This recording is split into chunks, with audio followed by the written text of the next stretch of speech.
कान खोल के सुन लो, यहाँ से एक भी एमएलए बाहर नहीं जाना चाहिए। भांजे, कल रात को जब वो लोगों के साथ आने को कह रहा था, मुझे लगा था कोई नहीं आएगा। बाहर देखो।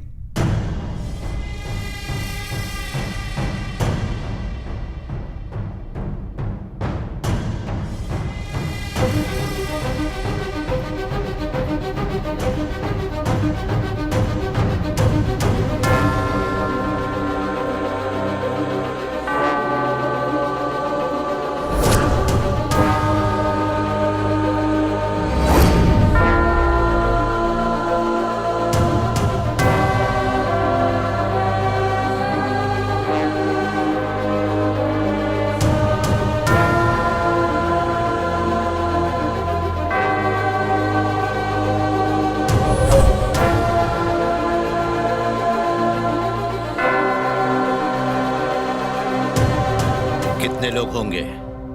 मुझे तो अपनी आंखों के सामने जनसैलाब नजर आ रहा है। गिनती करना मुश्किल ही नहीं, नामुमकिन है।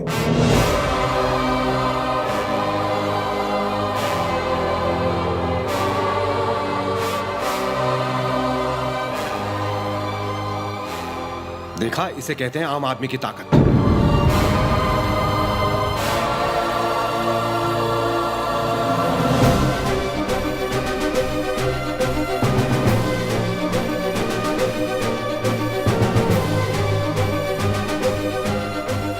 जहां देखो लोग ही लोग नजर आते हैं। लगता है पूरा राज्य उठ के आ गया।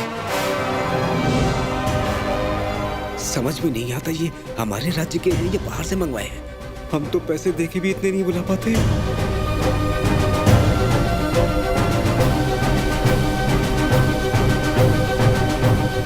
सर, यहाँ इतनी भीड़ है कि दिमाग काम नहीं कर रहा। अगर कोई गड़बड़ हो गई तो हम कुछ नहीं कर पाएंगे।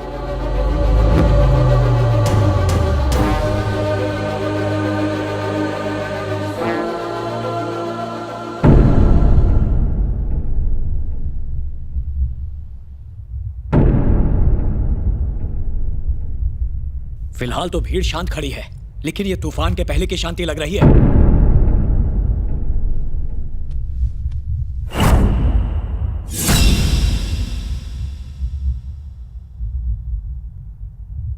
अगर इसके बुलाने पर इतने लोग आ सकते हैं तो मेरे बुलाने पर कितने? अरे लोग बचे होंगे तो तुम्हारे साथ आएंगे ना। अब हार मान लो, तुम्हारा कुछ नहीं हो सकता।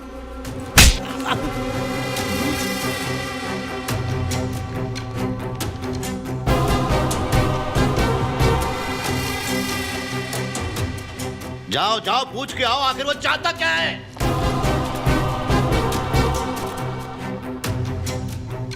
राम बाबू, तुम चाहते क्या हो? तुम्हारी डिमांड्स क्या है? प्लीज बताओ राम बाबू,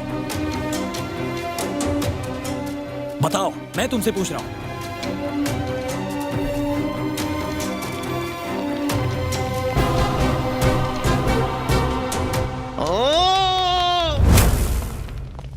आओ आओ आओ, क्या बोला वो? सर, राम बाबू ने आपको 5 मिनट का वक्त दिया है। इस बिल्डिंग में एक भी एमएलए नहीं चाहिए। उसने उन्हें घर जाने को कहा है।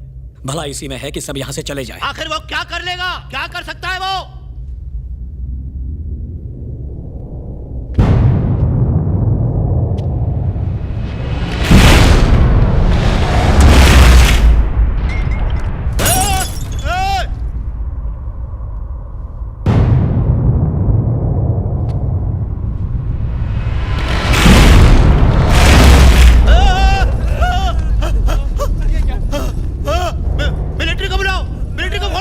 मिलिट्री के यहाँ आने से पहले सब कुछ तबाह हो जाएगा सर। एक टुकड़ा भी नहीं बचेगा।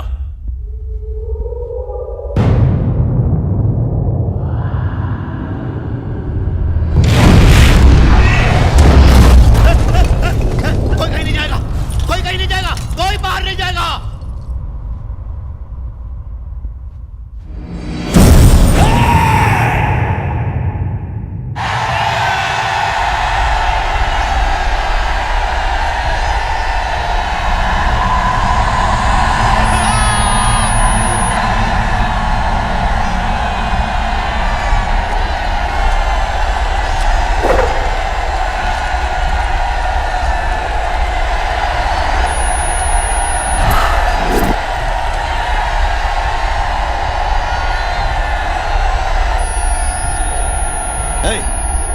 घबराना नहीं, घबराना नहीं। हाँ, नहीं नहीं, कुछ नहीं होगा, घबराना नहीं, घबराना नहीं। हाँ, पकड़ो से, कहाँ भाग रहा है? अरे कहाँ जा रहे हो तुम लोग? रुक जाओ, रुक जाओ, मैं कहता हूँ रुक जाओ, रुक जाओ।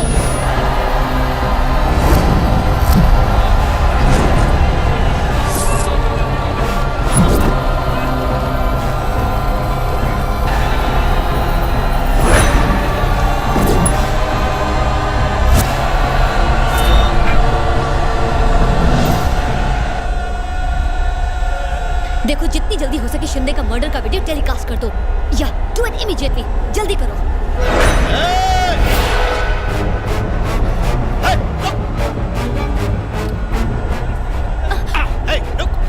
सारी मुझसे 200 करोड़ लेने के बाद टीवी पर वो वीडियो टेलीकास्ट करने वाली है।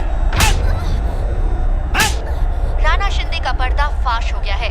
उन्होंने अपने पिता जवाहर शिंदे की हत्या की, जिसके वीडियो ने सनसनी फैला दी है। इसमें उनके मामा बिरजू पवार भी उनके साथ शामिल हैं।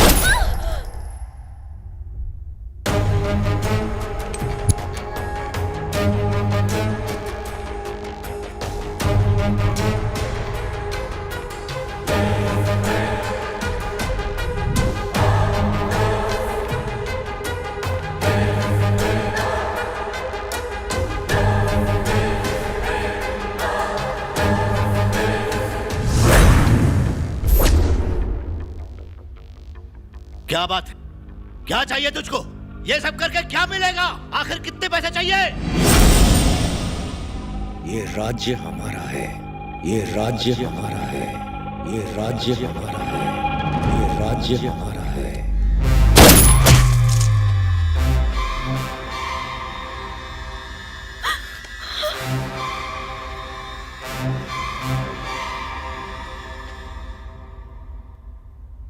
तू नहीं जानता तू कितनी बड़ी गलती कर गया।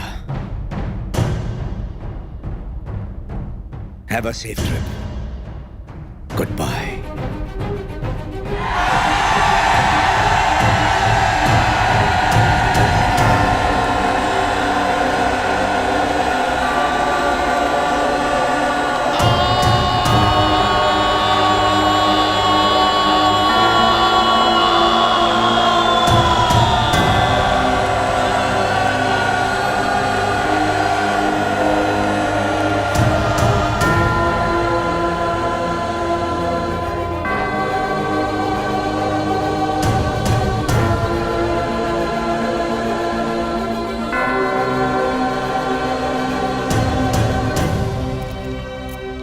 क्या इसके पीछे कोई पॉलिटिकल मकसद है? क्या पॉलिटिक्स में शामिल होना चाहते हैं? आखिर इसके पीछे क्या राज है, आप बताना चाहेंगे?